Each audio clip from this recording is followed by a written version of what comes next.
naisip 'yan, 'di ba? Kaya si VP Sara cool lang, eh, cool lang sa impeachment. Nakita niyo ba si VP Sara na namomroblema, ganyan? Hindi, 'di ba?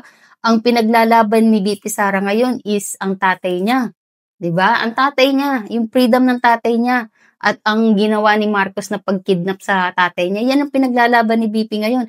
Nakita niyo ba nung nagsisigaw siya about sa impeachment, 'di ba? Hindi. Kasi alam niya, eto si VP Sara tingin ko may ano 'to, may ebidensya na hawak 'to na masusupalpal 'to sa mga ano. Kaya okey lang sa kanya, eh, 'no, okey lang sa kanya na matuloy yung impeachment kasi tingin ko may hawak 'to si VP Sara, eh. Tingin ko kaya cool lang siya, 'di ba? Hindi niyo alam, malay niyo kaya si Kati Binag hindi niya binibitawan or nilalabas yung USB or video. Siyempre USB, ano 'yan, picture, video nandiyan, 'di ba?